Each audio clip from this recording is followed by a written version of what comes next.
대전평화교회와 한신교회 교우들을 위한 새벽 말씀 나눔입니다.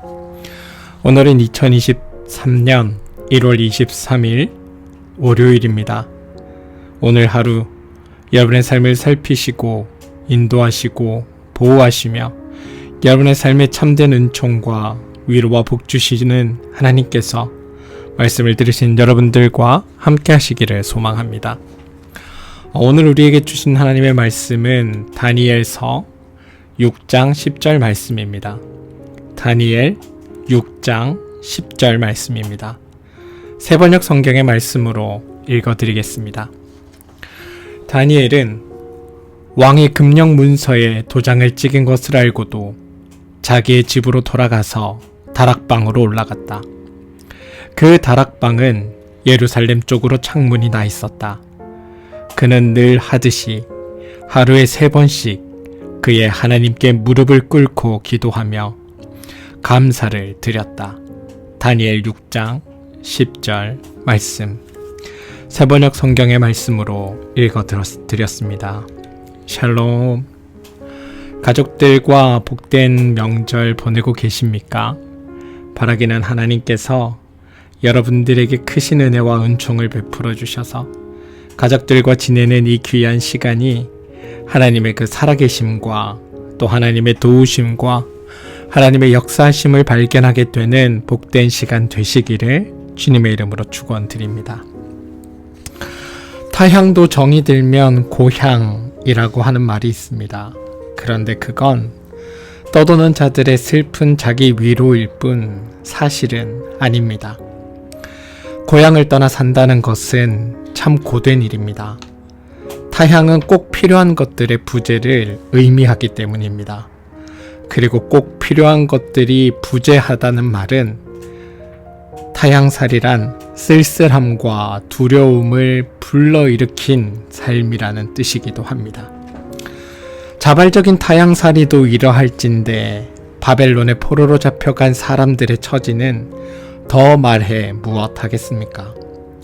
명절이라 원근 각처에 흩어져 있던 가족들이 한 곳으로 모이고 함께 만나 삶의 각자의 그 고단함과 힘겨움들을 나누고 또다시 새롭게 시작할 용기를 얻어 삶을 터전으로 떠나는 시간이 명절이라는 이 시간이지만 이스라엘 백성들에게 있어서는 이미 나라는 망해버려 돌아갈 고국이 없고 함께 만날 가족들의 생사조차 확인할 수 없는 상황이라는 것이 아마 그들에게는 슬픔과 부재로 인한 쓸쓸함과 두려움의 마음을 더 크게 불러일으키고 있었을 겁니다.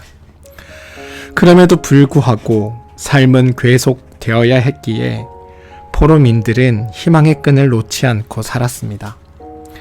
그러한 끈덕진 삶 때문이었을까요? 타향살이, 아니 식민지 살이지만 더러는 다니엘의 세 친구처럼 식민 지배자들의 눈에 들어 요직에 등용되기도 했습니다. 그러나 높은 자리에 올랐다고 해서 삶이 절로 편안해지는 것은 아닙니다. 오히려 식민지 노예에 불과하던 이들이 높은 요직을 꿰차자 식민지 백성들은 그들을 질시하다 못해 미워하기 시작했습니다. 그런 상황에서 다니엘은 아무도 풀지 못한 느부갓네살 왕의 꿈을 해석하면서 바벨론에서 가장 지혜로운 자로 인정받게 되었습니다. 애굽 시절의 요셉처럼 바벨론 지역의 통치자로 임명받은 것입니다. 그리고 시간이 흘러 바빌로니아가 메대에 의해 무너진 후에도 매우 드물게 다니엘의 지위에는 변함이 없었습니다. 여전히 그 지역의 통치자로 메대에게조차 인정받은 것입니다. 그러했기에 메대의 개국 공신들은 더더욱 다니엘을 눈의 가시처럼 여겼습니다. 호시탐탐 다니엘이 무너지길 바라던 이들은 결국 다니엘을 제거하기 위해 음모를 꾸미기 시작합니다. 그들이 꾸며낸 방법은 다니엘서 6장 7절에서 찾아볼 수 있습니다. 이 나라 정승들과 대신들과 지방 장관들과 고문관들과 총독들이 모두 의논한 바가 있습니다. 임금님이 법을 한 가지 만드셔서 금령으로 내려주시도록 요청하기로 했습니다. 그 법은 앞으로 30일 동안에 임금님 말고 다른 신이나 다른 사람에게 무엇을 간구하는 사람은 누구든지 사자굴에 집어넣기로 한다는 것입니다. 다니엘 6장 7절 세번역 성경의 말씀을 읽어드립니다. 이들은 다리우스 왕에게 금령을 내려달라고 청합니다. 그리고 그 제안이 다리우스 왕의 허영심을 자극했습니다. 마침내 금령은 내려졌고 이 음모를 꾸민 사람들은 다니엘을 주목하기 시작했습니다. 문제는 다니엘은 왕의 금령을 정했음을 알면서도 그것을 지킬 생각이 없었다는 것에 있습니다. 다니엘은 왕의 금령 문서에 도장이 찍혔다는 사실을 알면서도 자기 집 다락방에 올라 늘 하던 대로 예루살렘 쪽으로 난 창문가에 앉아 하루에 3번씩 하나님께 무릎을 꿇고 기도를 드립니다. 다니엘이 이 일이 메대의 신하들이 만들어 놓은 함정인지를 몰랐을까요? 그럴 리 없습니다. 아니나 다를까 호시탐탐 다니엘을 죽일 궁리를 하던 메대의 신하들은 다니엘을 고발하였고 다니엘은 사자굴로 향하게 됩니다. 따지고 보면 다니엘은 스스로 기꺼이 사자굴을 선택한 셈이었습니다. 놀라운 사실은 이제부터 시작입니다. 그 사자굴에서 다니엘은 하나님의 동행하심을 경험하게 되었다는 사실입니다.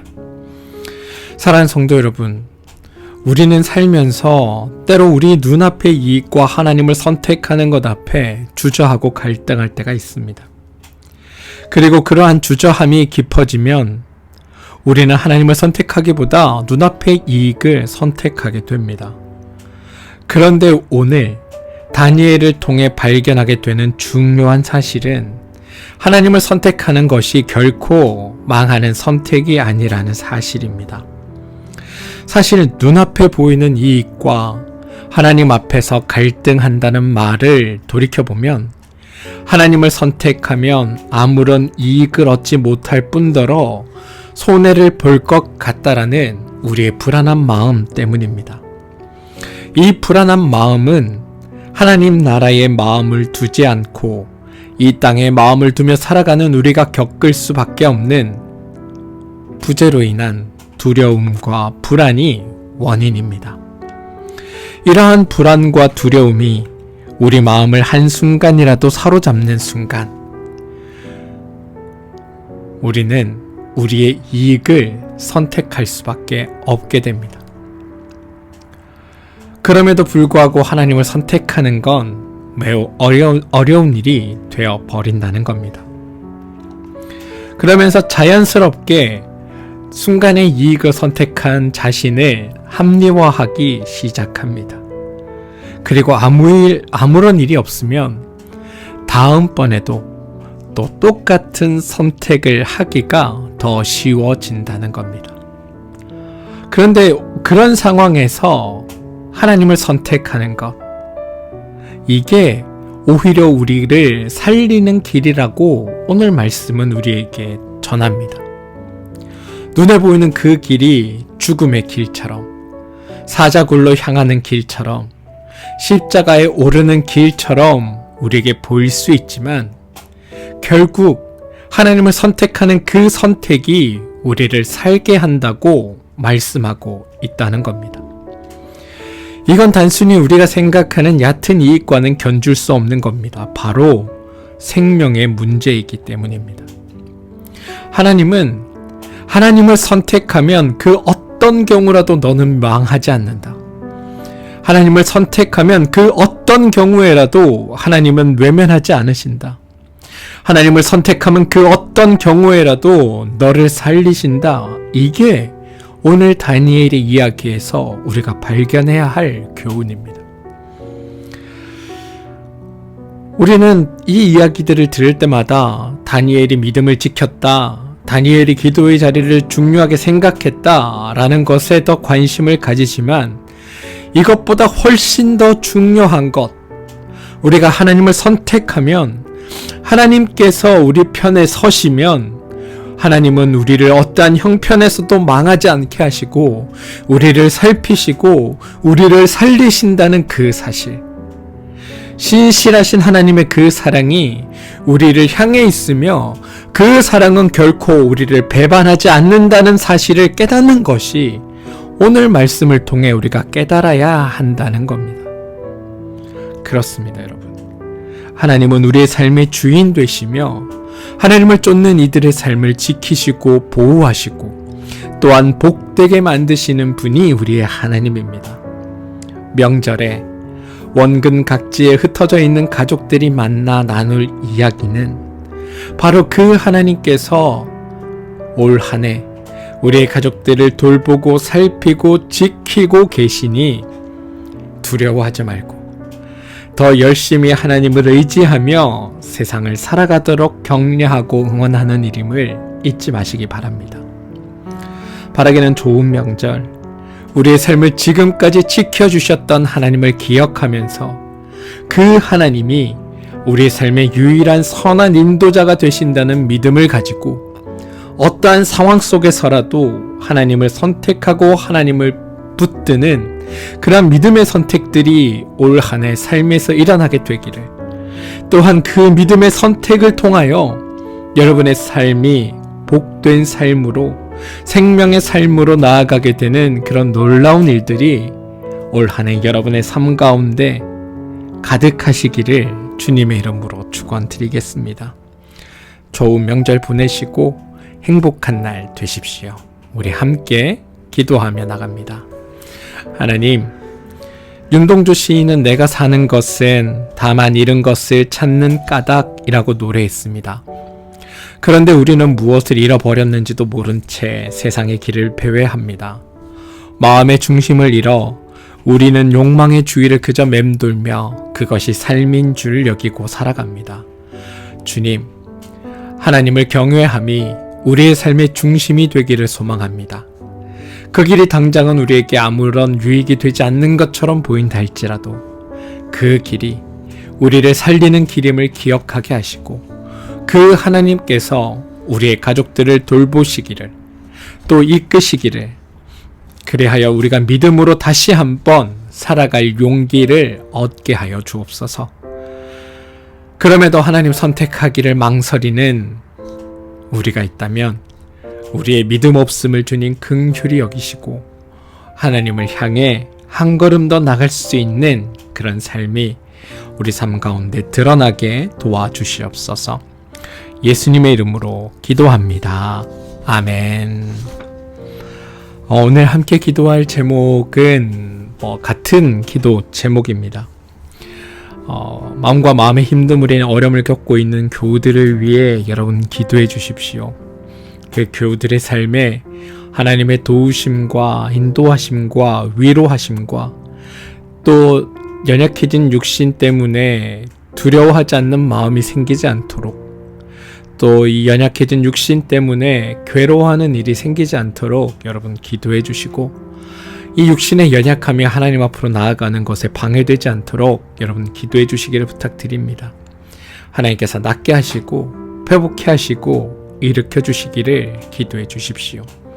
두 번째는 가족들을 위해 기도하시기 바랍니다. 여러분의 가족들이 하나님의 은혜 안에서 살아가게 되고 하나님의 그 도우심 속에 하나님을 만나게 되고 그들의 삶을 인도하시는 하나님 안에서 복되고 아름다운 가정들로, 또 그 가족들로 이렇게 나아갈 수 있게 되게 해달라고 기도하시기 바랍니다. 하나님께서는 여러분의 가족들을 생명이 풍부하고 또 복된 가정들로 만들어 가시기를 원하십니다. 어떤 순간에도 하나님을 선택할 때 하나님은 그 놀라운 은혜를 여러분들 가정 가운데 베풀어 주실 것입니다. 그러니 여러분들의 가정, 또 여러분들의 자녀들의 가정, 또 여러분들이 속해 있는 모든 가족들을 위해 기도해 주시길 바랍니다. 하는 일과 사업체를 위해 기도하십시오. 여러분들이 하는 일과 사업체뿐만이 아니라 여러분들의 가족들이 하는 일과 사업체, 또 여러분들의 자녀들이 하는 일과 사업체를 위해 기도하시기 바랍니다. 하나님께서 그들의 일과 사업체를 축복하여 주셔서 그들이 있는 그곳이 하나님의 복을 받는 곳이 되게 해달라고, 하나님의 은혜를 받는 곳이 되게 해달라고 여러분 기도해 주시기를 부탁드립니다. 한신교회와 평화교회를 위해 기도해 주십시오.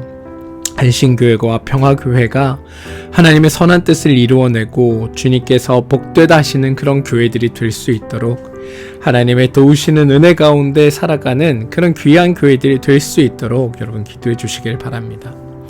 나라와 민족을 위해 여러분 기도해 주십시오. 이 나라와 이 민족 가운데 하나님의 선한 통치가 있게 되기를, 하나님의 다스림 있게 되기를 기도해 주시기 바랍니다.